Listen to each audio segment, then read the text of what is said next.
Juliana? Check your mute button because I can't hear you. Okay, we see you now.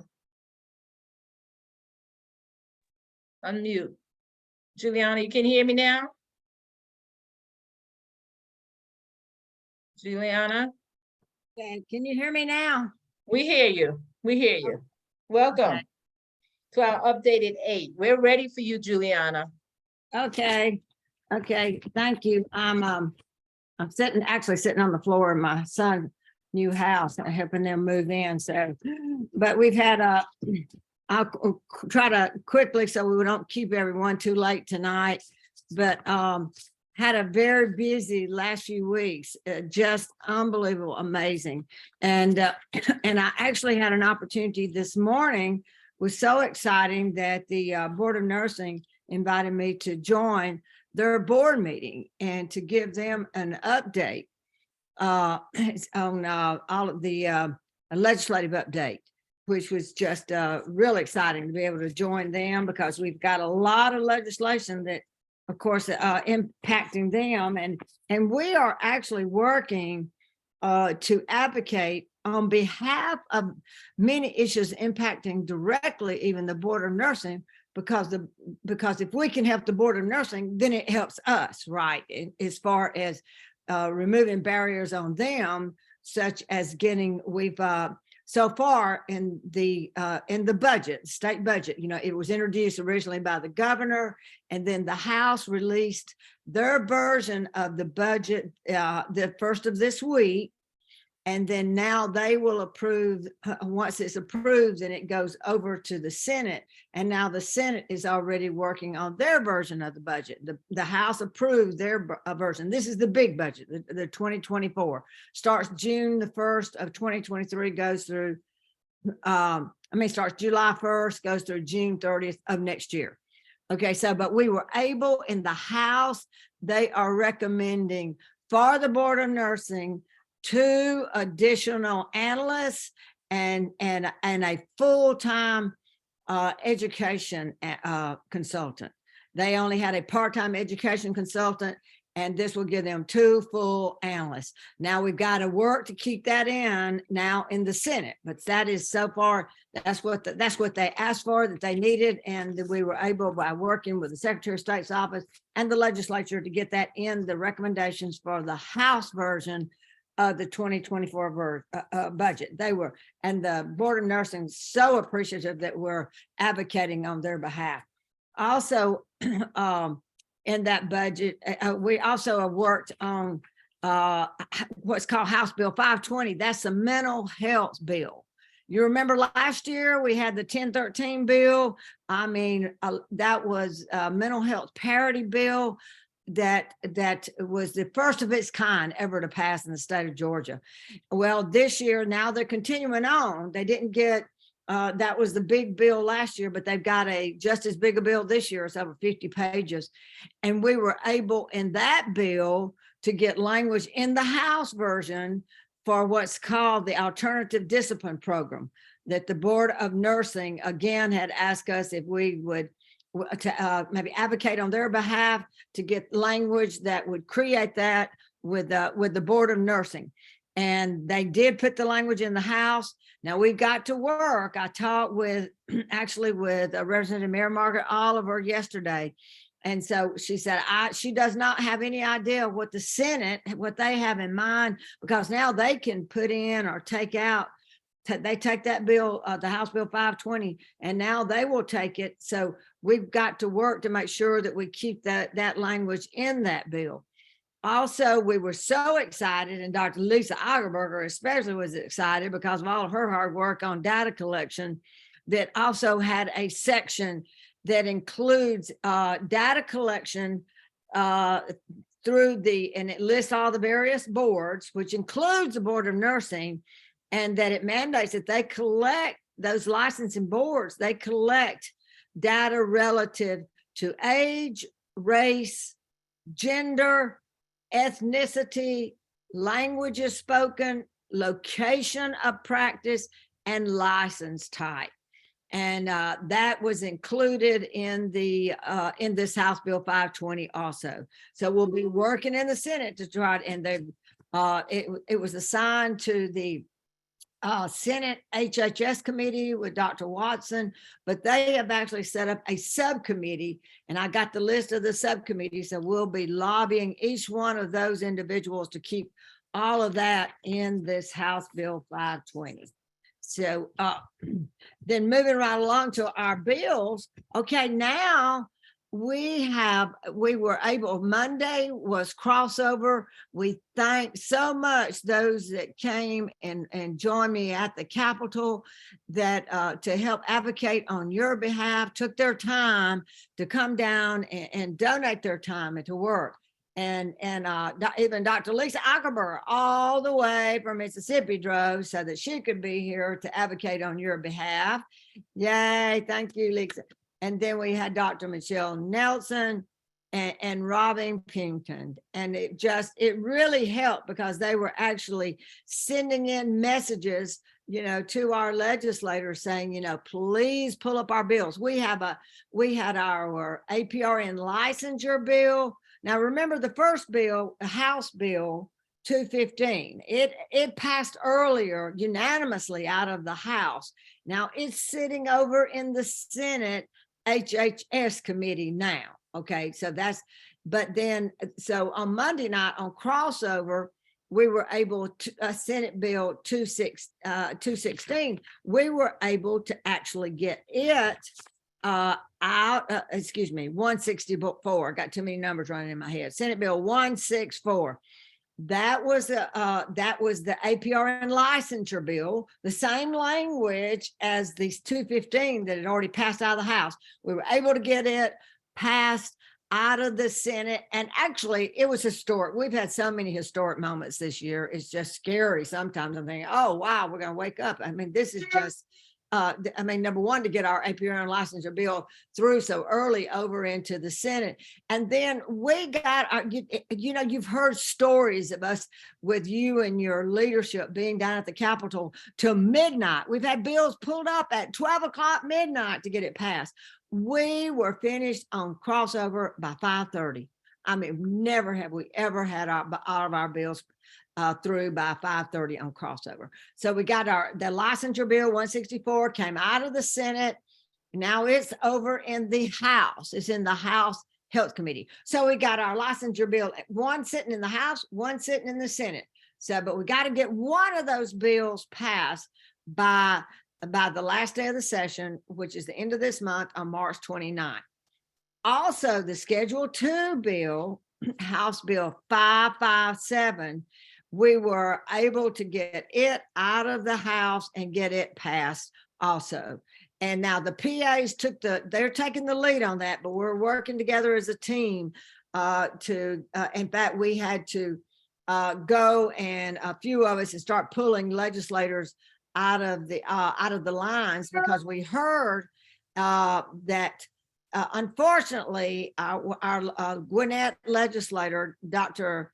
Michelle AU, she used to be in the Senate, then she was redistricted out of her district, so now she's in the House, and she had convinced a number of the minority party, number of her Democrat friends to join her in opposing that bill. So we actually had a number of, some of our friends even ended up voting against us, so we were disappointed, but we got overwhelmingly the majority of the bill, the votes. So that bill did pass. Now that's the Schedule 2 with a 5-day supply for patients 18 years of age or older, except it does also allow for under 18 to treat attention deficit hyperactivity disorder. So you could, if you're under 18, you could order for that. Okay, and then it also has 1 hour continuing ed every year relative to the appropriate ordering and use of Schedule 2. It also makes a few changes in it to kind of streamline our process for the protocol process.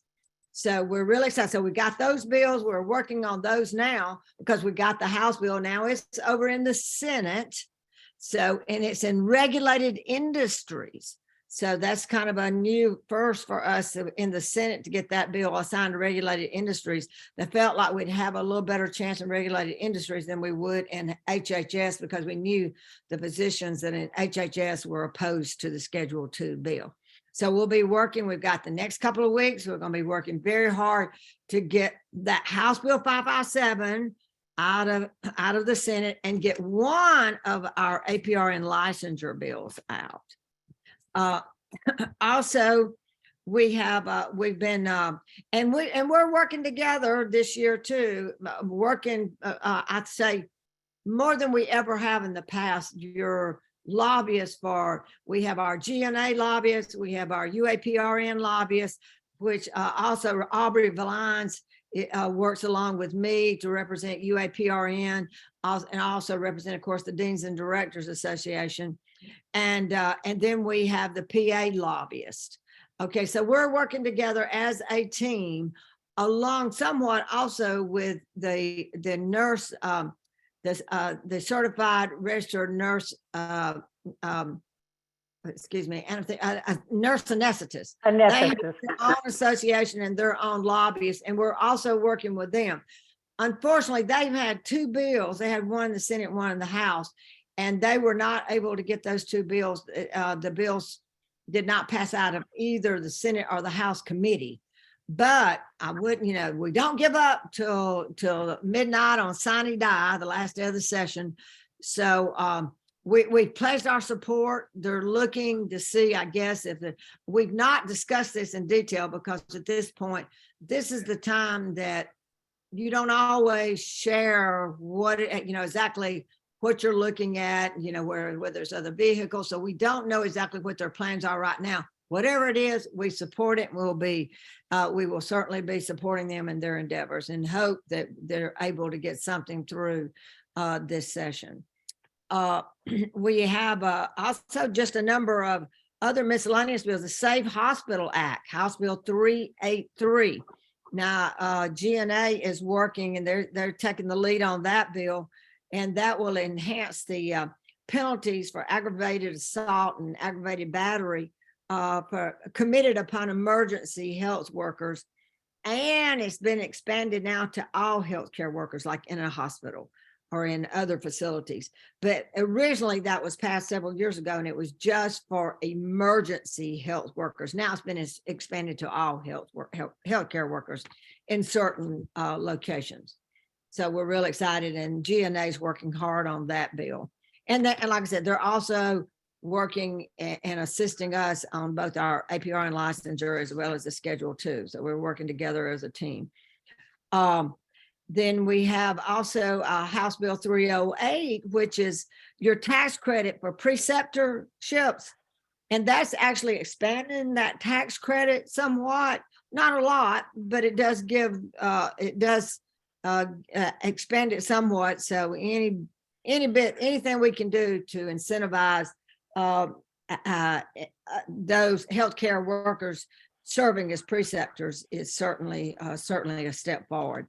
So then we also we have there's a bill that I can't really go into detail about it, because I'm still struggling trying to find a summary of it. But there was legislation that is passed the House and it's in the Senate, and it actually passed out of committee this past week. So it should be on the floor of the Senate. But it has to do with removing some barriers for VA nurses that work for the VA, to allow them to have an option of, when it comes to their license and their continuing competency requirements, it's expanding that with some barriers that they had. So it's a good bill for VA nurses to remove barriers. I just can't give you the details on it. I still am working to try to get a summary of that bill. There is also, I've sent out a couple of summaries to you. If you're not getting my emails, please, send me a text and tell me I'm not getting your emails. Please add put your email in my text.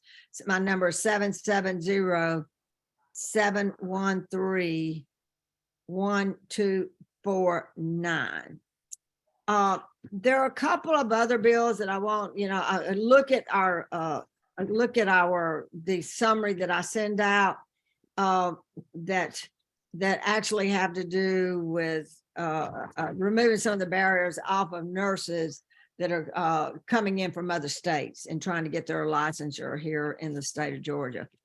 That now also in our budget, we have some additional dollars that that have to do relative to your to the relief on loan forgiveness programs.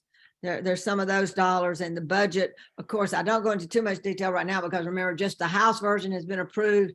And then once it gets into the Senate and once we have the Senate version and we know more about what we're looking at, we'll be passing some of that on to you. Now, something happened today that was absolutely just wow. I mean, everybody was stunned that, you've heard us talk about the GORC process, the Georgia Occupational Regulatory Review Council. And this is a process that's under the governor's office of planning and budget, and any bill that's introduced that is related to the licensure process, it must go through what's called the GORC review process. Okay, several of us on this call, from Dr. Ackerberg to Dr. Nelson, to Dr. Desiree Clement, Dr. Lucy Marion, that there were several of us who year before last, when our licensure bill had to go through GORC, we spent months getting through that process. I mean, you're talking, you had to go through several meetings with GORC and fill out this unbelievable application. It was overwhelming to get your bill approved through GORC. But we got it through unanimously, which was just great. Okay, but you could not proceed through the legislative process until you took your bill through that, what we call GORC review. And there's been so much controversy over it, and legislators have used it as an excuse to stop a bill that was moving, saying, oh, I think that bill needs to go to GORC. We're going to throw it out, send it to GORC. So, and no one could really, it got to be a little confusing on what really triggers GORC, and there was so many different definitions. Well, all of a sudden today, but see, that's the governor, it's under the governor's office. So it does give the governor that ability to actually, to take these bills, and they must be reviewed under the governor's office of planning and budget before they can proceed. So what happened today was really shocking in the fact that there was a licensure bill that had gone through GORC. It has to do with marriage and family therapy, MFTs, marriage and family therapists. That bill, which was carried by Alan Powell, our champion and leader, and just before it went to committee yesterday afternoon, the governor's office presented some substitute language to go into that bill. And so when Representative Powell got to the committee today, he had a substitute bill that he had to present, and it's language to totally eliminate GORC, to totally do away with it. And with everybody I know, it was like, oh gracious, this is such exciting news for all of us. And especially, I know Lisa's clapping because those of us who've experienced this, like, wow, this is wonderful. So, but at first when we heard it, we were going, there's just no way. There's no way that the governor would. So, but lo and behold, we talked with some of the staff, and yes, it is a recommendation.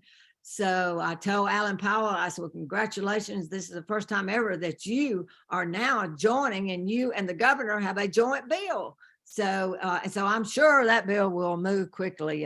See, it's already been approved by the House. So now it's before the Senate. And so it was approved unanimously by this Senate committee today. And now it has not regulated industry. So now it goes to, it will go to the full floor. And once it's approved by the full floor, it goes back to the House for grease. And then it will go to the governor, and we will no longer have GORC. That is so exciting. So anyway, that was, like I said, a little shocker for everybody today at the Capitol. So that's just some of the quick highlights. I mean, this has been just, as you hear, and that's not even everything. That there's still a few things out there that that are also just kind of indirectly impacting us, just healthcare in general. But it's overwhelming right now. I mean, it's exciting. We've now, I mean, we're being cautiously optimistic since we've got 2 APRN licensure bills, that we've got 2 chances between now and the end of the session of getting those bills passed. We're already reaching out with, and in fact, Representative Powell told me that he personally talked with Senator Watson, Dr. Watson, and he said, will you please give my APRN bill a hearing and a vote? And he said, well, we should get it on maybe by the end of next week. So he's, you know, remember a year before, last year and year before last, we couldn't even get a meeting. So now we're holding our breath. But so we have and at the same time, I'm also working on the House side, trying to still get a hearing in the House too. And we've got a new partner that has come on board that just out of the blue, the lobbyist for the Shepherd Clinic has approached me. And she said, she's a new lobbyist, and I had worked with her. She came from Wellstar. And she said, you know, I'm representing the Shepherd Clinic, and the head of our nursing area, she has approached me and said, we want to support that APRN bill that has the licensure and the disability parking permits. That it's very important to the Shepherd Center that we have nurse practitioners and PAs available to write those, because they struggle. She said, you know, the patients that they see, she said, so many of them need those disability parking permits, and it's very difficult sometimes for them to get, you know, appointments and get through to see physicians to get those approved. And they are, in fact, she has texted me, she has emailed me, and she is personally going to the chair of both those committees and telling them the Shepherd Center, that is a top priority of theirs to get our APRN bill passed. And I went, bless your heart, that is wonderful. So she was one of the last, she'd already, when I saw her before I left the Capitol tonight, and she said, I've already met with this person and that person, and I'm really working, and I'm asking both the chairs. And she even went to the Schedule 2, to Ron Stevens, who's carrying our Schedule 2, and ask him to add that section on the Schedule 2 bill, just in case. She said, I want it, you know, they really want that parking permit. I said, go for it, girl. We certainly support it. It was on our original Schedule 2 anyway. So anyway, so we have a good partner now with the Shepherd Center, and the Shepherd Center brings such a high level of respect that they're working and for us. And she said, and I said, and don't forget that APRN licensure is just as important for you as those parking. She said, oh, absolutely. We support the bill in its entirety. I said, great. Okay. And so that's kind of the highlights of tonight. Does anybody have any questions? Lisa, you got anything to add? And since you were down there. Yeah. Yes, great job, Juliana. Yes, I did want to mention one other piece of legislation, because I think I know we have some faculty on this call, and we have students that may be interested in this. It's Senate Bill 246, and that is the student loan repayment for nursing faculty. And this passed and now is in the House, I guess, because it was a Senate bill, and that provides for loan repayment if you work as a nursing faculty. That allows you to pay back your student loan. And haven't printed that bill out yet to look to see how much it is. Deanna, you may know. We've had so much legislation to read and to keep up with, but that came out of that governor's task force. That was one of the recommendations to address the health professions shortage. And so that's to encourage people to with masters and doctorate to teach in schools of nursing. So I wanted you all to know that's hopefully going to pass. Oh, yeah, absolutely. I'm glad I had that on my list and I just overlooked it. And I can't believe that because that is so important. And so, Yeah. and like I said, it did pass the Senate and is now in the House. I did share that this morning with the Board of Nursing. And I also wanted to send out a special thanks for our APRNs who served on the governor's Healthcare Workforce Commission, because this was a recommendation that came out of that, as well as several other removing barriers.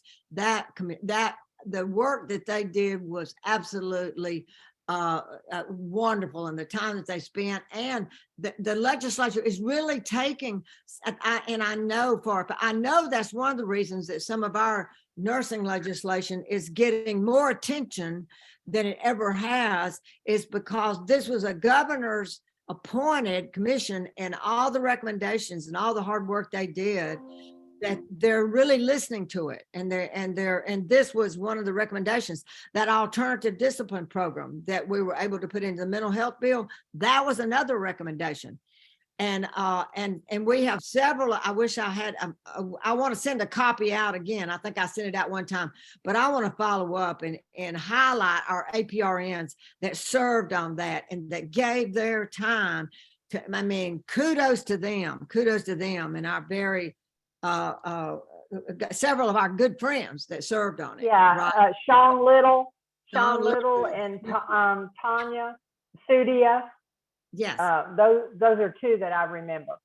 Yes, and thank you to them so much, because I have no idea how much time. I know they had to spend a lot of time of their own personal time working on this, but it has been one of the most valuable documents and the research and all that they put in and the recommendations they brought forward that has helped us in moving forward this session.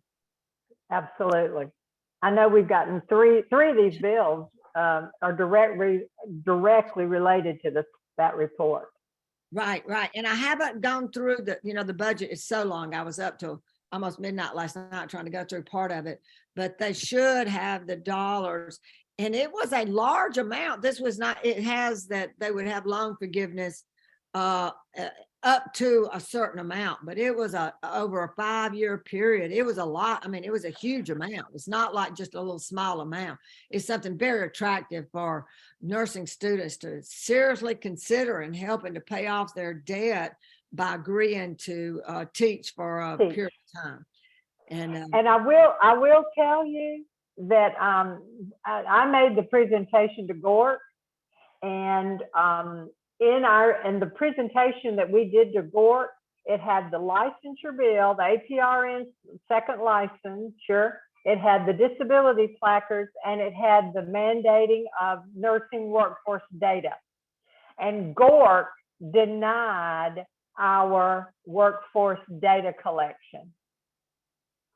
And they approved the licensure and the disability placards.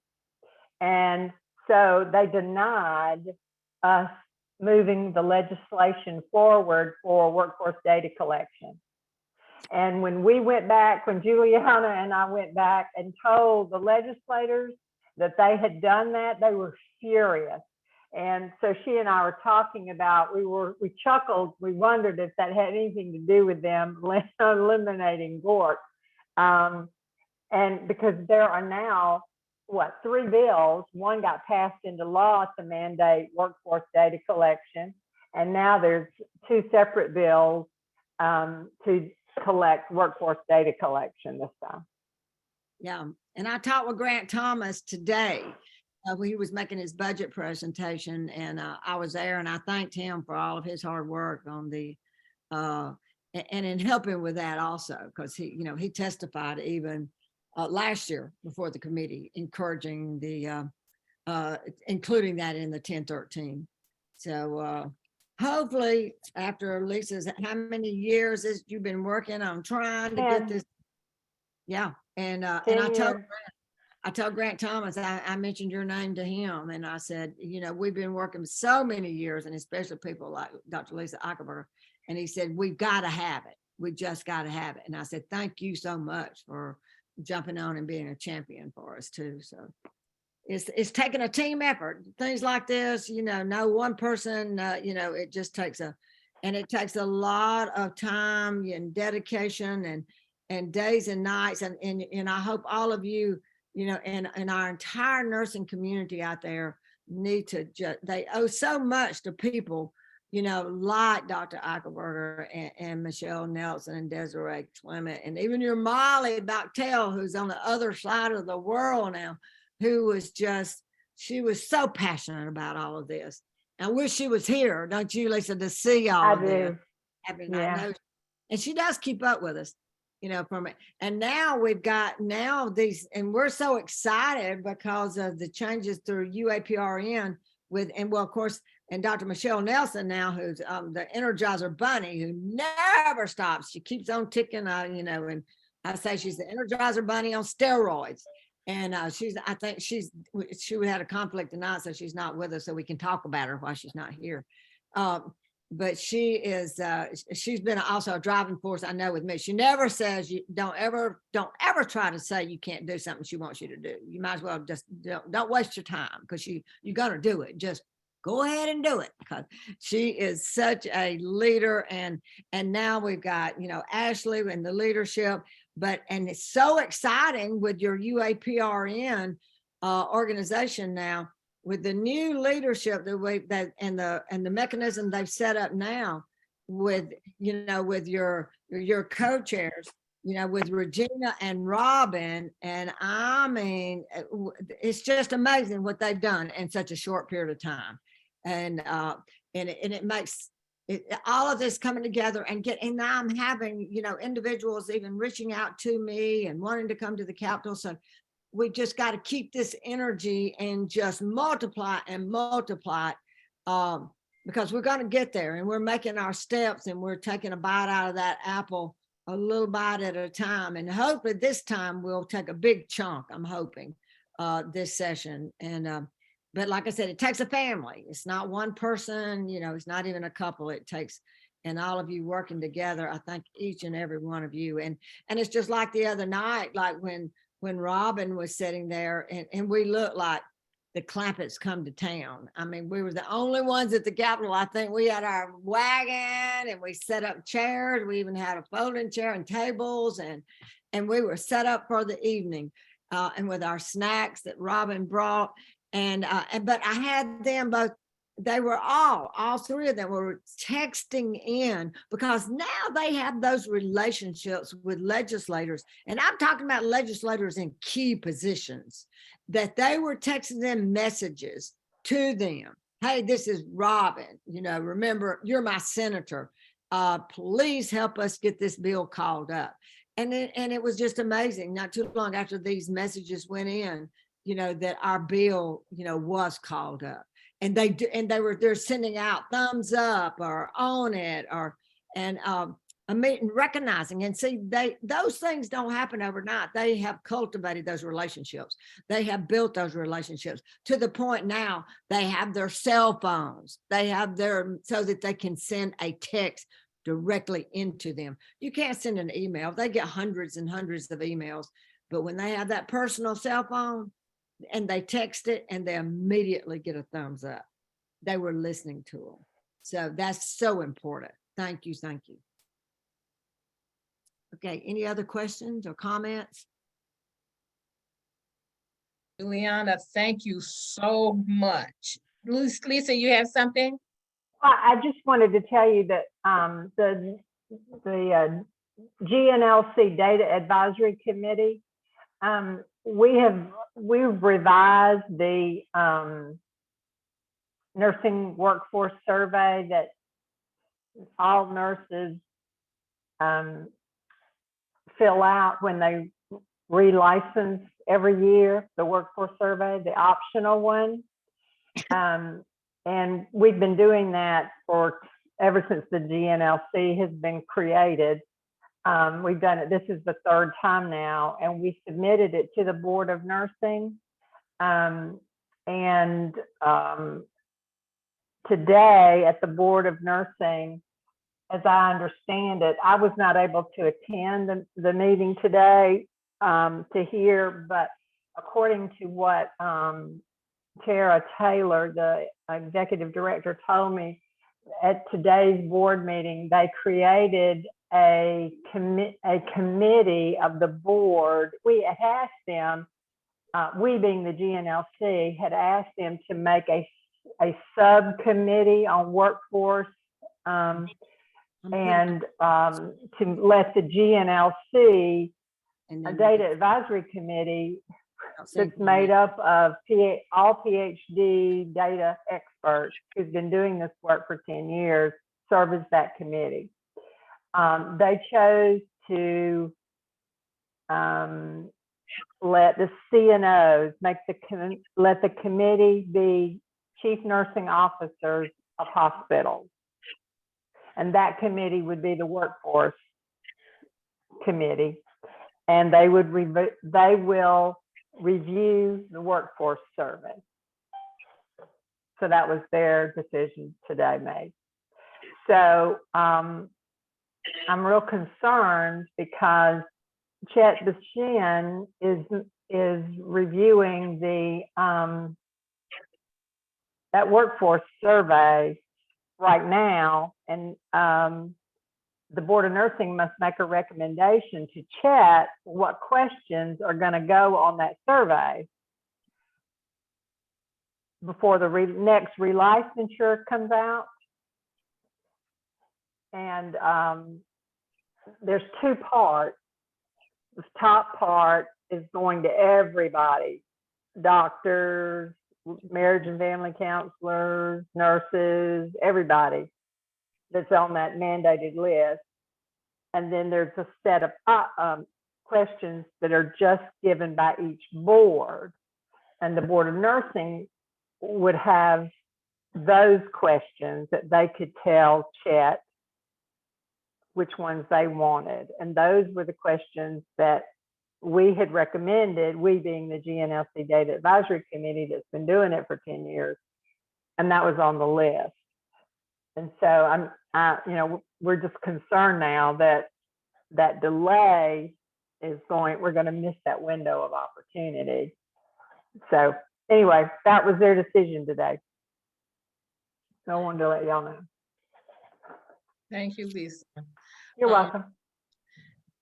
Thank you. That was an awesome update, and we're hoping these bills go all the way through to the governor's desk for signature. That's what we're going.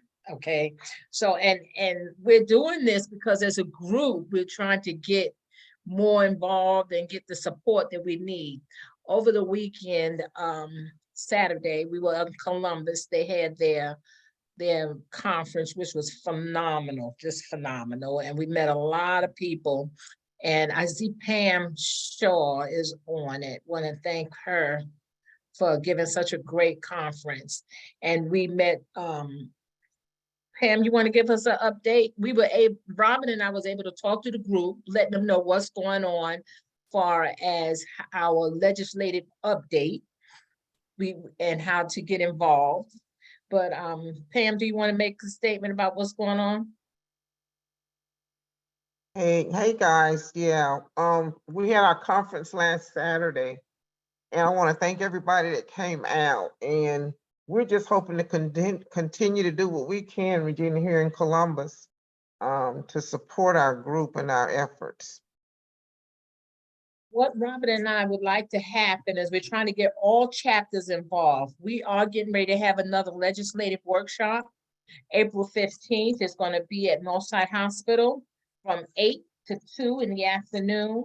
And we're gonna have the EMP network person to come help us and educate us on how to use our computer properly, so that we can get our members up and growing, because that's going to be the more membership we get, the stronger this arm will be. That's one of the goals. And he said that he would be glad.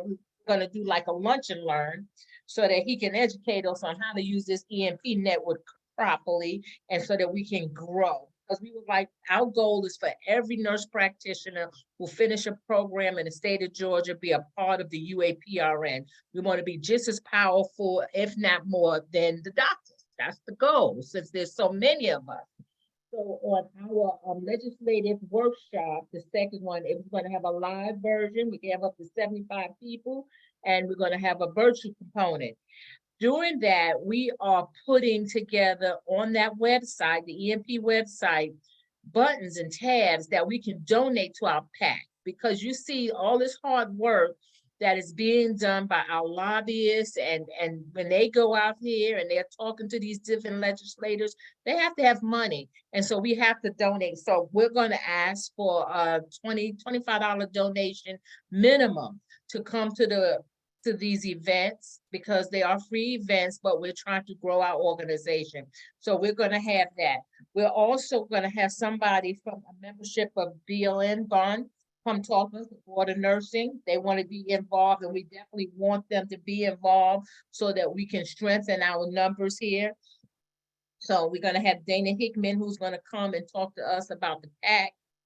Juliana will be there. And so we are really growing this organization. That is the goal for us this year, what we're going to do.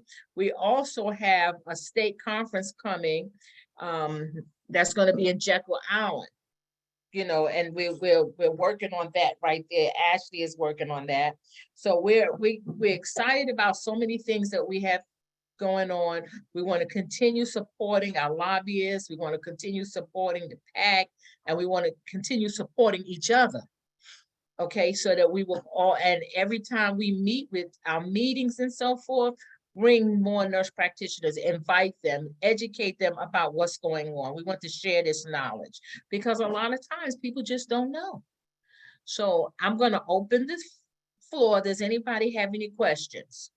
Hey, Regina, I've got Michelle on my phone. Michelle, can you say hello to everybody? She couldn't get in, so I called her. Can we hear her? I don't know why she can't get in.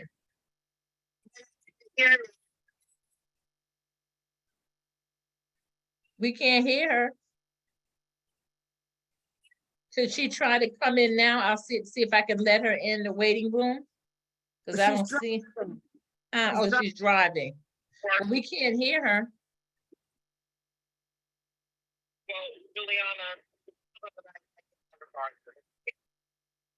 You can't hear her, Regina? I heard her just now. Say something again. I'm listening. I don't think that we'll be able to hear, but I just want to tell everyone that you sing and I'm here. That's it, Juliana. Okay, she was listening. She has been listening in, but she can't hear you. She's on my cell phone. Okay, okay. Okay, she had a problem trying to get in, and she's driving now, so she can't stop and try to get in. But one thing I would like to say too, Regina, when you're talking about the numbers, you look at your licensed professional counselors, they've got like a little over like 10 to 11,000 counselors, 11 or 12. They've got over 9,000 members of their association, over 9,000 of their counselors that are active members that utilize their association. So you know, we can do it. Our nurses can do it. UAPRN, and with what y'all are doing, like I said, I'm excited with the direction y'all are working so hard. I appreciate it. Okay. So does anybody have any more questions? Because if that, our updated 8 is done. We will be posting. Go ahead, Juliana. See you next week, and I'll let you know if Right. I need anybody to send any emails. I'll stay in touch with you. Okay. Right. And we will be posting the event on the EMP network. Please look at it, join, support us. And if you have any suggestions to help us, we're all open for suggestions. We're all open for help. Okay. Are we done for this evening? Yep, that's all. Meeting is adjourned. Did somebody say something? Okay, meeting is adjourned.